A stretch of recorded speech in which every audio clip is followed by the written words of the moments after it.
Hi, welcome to Jack of All Trades. This is my first attempt at doing a YouTube video, and I've purposely left it very raw. I'm going to do minimal editing. I'm not going to replace the audio on the video clips. I'm not going to do voiceovers. The whole purpose of this video is it's going to stay there on my YouTube feed. And it'll be something to refer back to as the years go on. Hopefully I'll stick at this YouTube thing, and it'll be something to look at and say, well, I've improved since then. So don't expect anything polished. There's not going to be loads of retakes.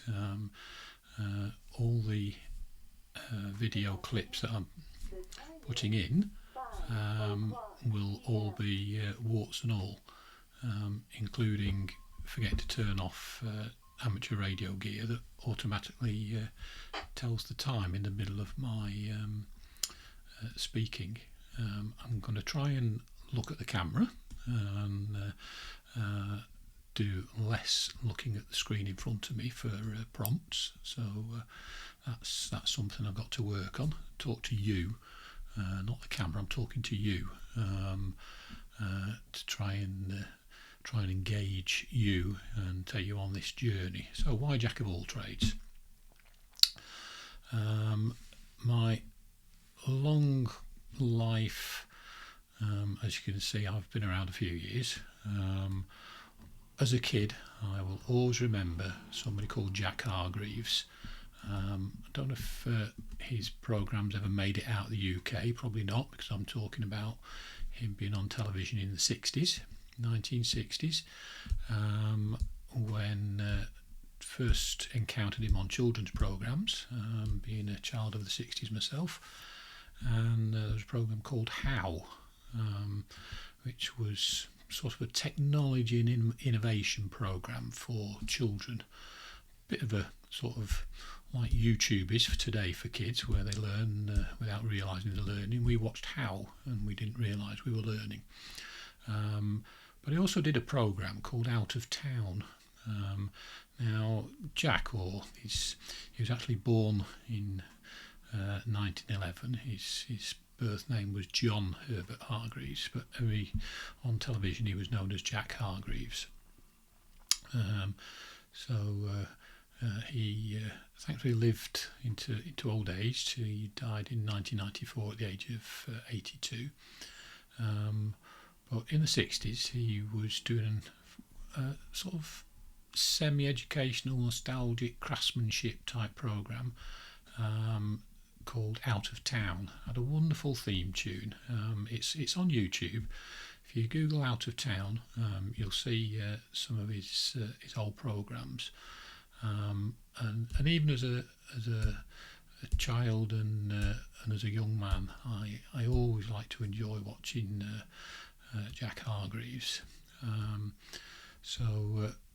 Because of Jack himself, I wanted a YouTube channel that incorporated the name Jack, and of course that then got me onto Jack of all trades, which a lot of people think that's a bit of a derogatory term.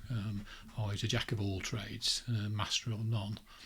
But in actual fact, the full phrase is a Jack of all trades is a master of none, but oft times better than a master of one, which obviously puts a whole different spin on the title of Jack of all trades.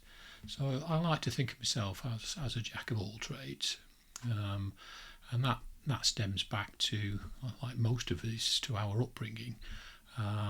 My grandfather on my mother's side, ironically, also born name was John, and everybody knew him as Jack. He was a machinist, an engineering machinist. He could produce anything in metal on a lathe. Worked in aircraft machining during the war, a protected occupation, I think they called it.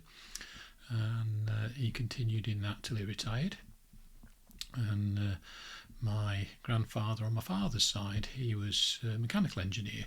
He worked in the predecessor, if you will, to the Royal Air Force, which was the Royal Flying Corps, until he was retired out of that early, when those were the days when they used to start aircraft by spinning propellers, and he got a bit too close when it started, and the pilot, had left the ignition switched on, so the engine started, and the propeller caught him and threw him in the air. And right up to his dying day, he lived to the ripe old age of 105, I think it was. He would quite happily whip his long johns off and show you his scars. I think in those days we used to call him a right character, which he was. And then moved on to my dad, who was an electrical engineer. Moved from sort of wiring and installation type work into mechanical handling, and very much a DIY around the house. So I really grew up around these people, and I was learning without realising I was learning. I came away with a lot of skills that meant that I quite naturally, I generally think we are sort of left and right brained. My wife is very creative, very untidy, never puts things down, knows where to find them, but very creative. She does art and painting, and we'll come on to that in one of the video clips that I'll be showing in this video. I'm the opposite side of the brain. I'm place for everything in its place, straight lines, engineering. Started my working career as a car mechanic, then moved on to electrical engineering, electronic control systems and such like, and then a complete switch of careers. Wasn't one of these that wanted to do it as a child, but purely for career security, I joined the British Police for 30 years. Retired from that and started a local handyman business, and after fully retiring, I just get into my hobbies, my DIY, and you'll see I've got my own workshop at home. My hobbies and sports and interests, as I've grown up, I think as far back as I can remember, the furthest hobby going back was scuba diving. I got into scuba diving in inland and coastal waters around the UK. Motorcycle race in the form of motocross. I did some parachuting, paragliding, paramotoring, and eventually got a private pilot's licence. And I built my own aircraft at one stage. Got all that permitted, and eventually sold that. Moved away from flying. Always been into motorcycling, not just the racing. I've always had a motorbike of one description or another for riding on the roads. Another interest that I've always dipped into and then left and then come back to is amateur radio. Bit of wood turning in my workshop at home. I've got a full metal workshop down there now, lathe and mill. Always been a bit of a computer nerd. 1980s was my first computer. I know it was 1980 because my very first computer was the ZX Spectrum Spectrum 80, I think it was called. That's one of those things I'm not going to go back and re-record. Yes, it was a Spectrum ZX80. So that was all. You typed in code, and eventually it would put your name right across the screen, and you thought it was wonderful. Eventually moved on to Windows-based machines after learning DOS and what have you. Windows 3.1, I think, was my first machine, and I've had computers ever since. And when I show you around this room, you realise that even they come in different flavours that I still play around with. What I don't know, I like to learn. For me, the fun of a lot of things is the learning. So even this journey, to use a bit of jargon, was sitting down and working out. I've over the years I've built up different input devices, like obviously you've got loop back from one computer to another, but then I've got a 2i2 and this MV7 microphone, and then I've got the C920 webcam that I'm talking on now. I've got iPhone 17, the Pro Max. I've got GoPro, Insta360, all these different input devices. I had to learn how to first connect them to the computer and then learn how to incorporate them as input devices in OBS. Is it OBS, this program I'm on now? And the other software I'll be using to put this video together is the DaVinci software. So I've had to learn all that just to get to this stage.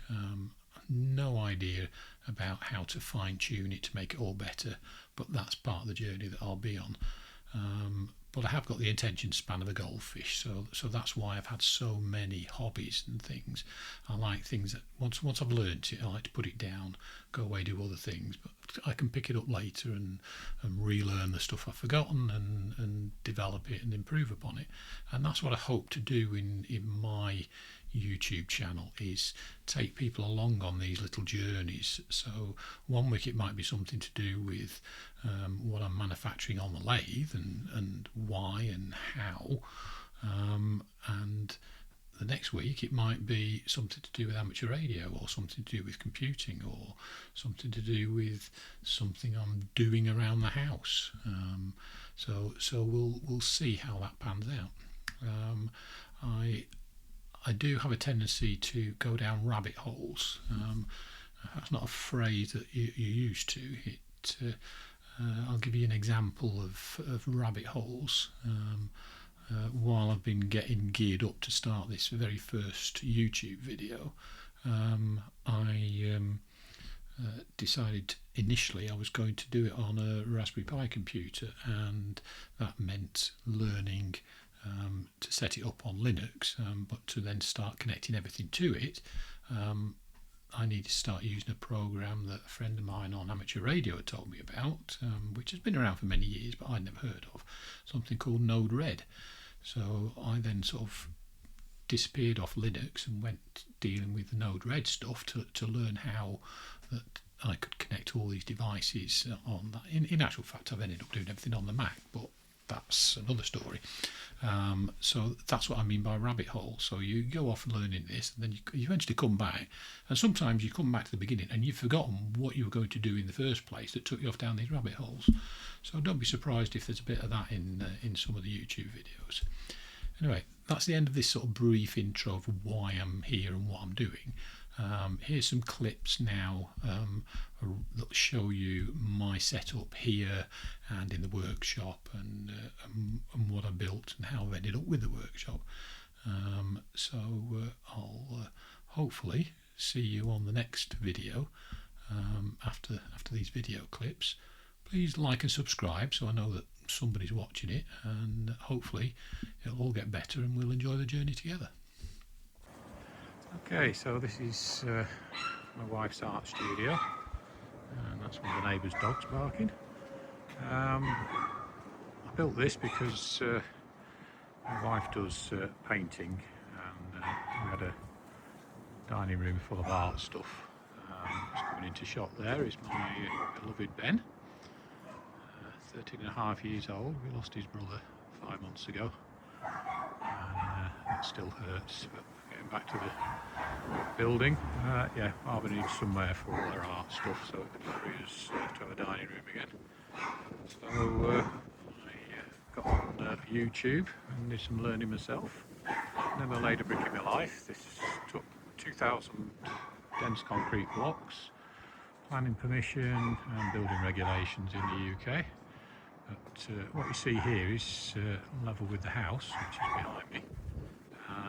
But the reason I brought you out here is because if I take you over here and show you these steps here, you can see it's actually a 2-storey building.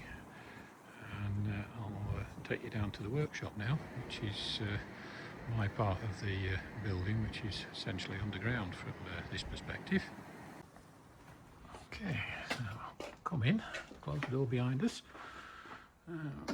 Pleased I came down here because I was down here an hour ago and forgot to turn the light off. Not that it uses a lot of power. So this is my workshop. Very briefly, in the corner there, that's separated off because I'll take you in there shortly. That's where all my engineering machines are, and I don't want any dust getting in there when I'm working in this main area. Big bench here, as you can see, an ongoing project there is to fix the buggy that we use at the moment for Ben, because he's got a degenerative problem with his spine, so he can't walk on the road, so we take him down the park in that. Well, we've actually got a new one, that's going to be the spare. So this area over here sort of brings you back round, and the doorway there. So we'll come back here. Here we've got a planer, built a set of wheels for it, so if I use that, I bring it out to the doorway and attach a hose for the chip extraction, and the lengths of wood can then go out through the door. Next to that, got the grinder for the engineering stuff. I have a separate one if it's rough metal. This is for actually sharpening engineering tools, and this is the area where I do any soldering or anything that needs to be in the vise. Underneath we have dehumidifier, which runs every night for 4 hours on the cheap electric. Next to that, MIG welder. Next to that, a generator, just in case I need them. Come back to the engineering workshop in a minute. Metal polisher, and the mitre saw for any lengths of wood. Built the bench so that the wood's supported on this side, and it can actually go through. There's a little trap door next to it, so it can go through into that corner if it needs to. From that, we've got a CNC machine for anything I want to do with CNCing wooden signs and things like that. Obviously storage space underneath, vacuum there, wet and dry one that goes through into the machine shop. Next to that, just a standard pillar drill and a sander. That's more used for metal parts, hence the belt that I've got on it. Bobbin sander in the corner there. And just to take the chill off if I'm down here for any length of time, I have a diesel heater which goes out, the exhaust goes outside. Quite cheap but absolutely invaluable piece of kit is the metal bandsaw. I'll cut through some really hefty steel in a couple of minutes, and you get perfectly square vertical cuts. Really impressed with that. Wooden bandsaw there, or a bandsaw for wood, probably a better way to put it. Fold up engine hoist. That was bought, and I'll keep hold of it for getting the machine tools in and out of the machine shop. This is the vac system that I have. I can move it around, but it tends to stay where it is. So on top is the actual vac itself. And underneath is just a filter system that I incorporated in it, so all the big heavy stuff drops in the bottom, and the vac itself at the top only collects very fine dust, so it doesn't get filled up too quickly. This area, as you can see, is where I store all my hand tools, screws, drills, normal hand tool chest there. And it's a case of place for everything in its place as far as I'm concerned. So it's not tidy because it doesn't get used. It does get used, gets used an awful lot. But I just put everything away exactly where I got it from when I finish with it. Consequently, I know where it is next time. This is just another grinder that I mentioned. The other one is for machine tools. This is for any rough stuff. And, so I just put that on the bench when I need it. So I'll pause it there, and then I'll take you into the machine shop. Okay, so we're now back in the corner of the main workshop, and you can see in here we've got my lathe. Really enjoying a lot of the work I do on that. Milling machine, and another tool chest, but that's full of all the machine tools for the lathe and the mill. As you can see, both machines have DRO, digital readout, on them, which makes life an awful lot easier, particularly for should we say, a gifted amateur like myself. Every time I go on these machines, I learn something new, and as I say, these everything's stored away nice and clean and tidy. It's an ongoing project at the moment. It's a knurling tool. It's made from a kit. All those just come as square pieces of metal, and I've machined those. But I keep going off down rabbit holes and having to make extra pieces for the machines so I can machine the final parts. But it's all part of the learning exercise, and I'll take you back into the house, and we'll show you the study radio room, computer room, call it what you will. Okay, this is my little office, as I call it. It's where I do everything. So it's one of my hobbies is amateur radio. So got a full wall there of bookcases. Outside window covered up, so don't get too much glare coming in. And got an assortment of computers and radios for the amateur radio hobby. So starting from right to left, the computer that's lit up is just attached to the laptop there, so it's just mirroring it. It's a Windows 11 laptop. In the middle is an old 2013 iMac, but because they stopped supporting the software, I have actually installed Linux based software on that, so I use that if I want to do any applications that are run on Linux. In the centre there we've got well, centre and to the left, two monitors are attached to a Mac M4 Mini Pro, which is tucked away under there with the radio, and also that monitor, I can switch that so that it works with a little Raspberry Pi that again is tucked away in there.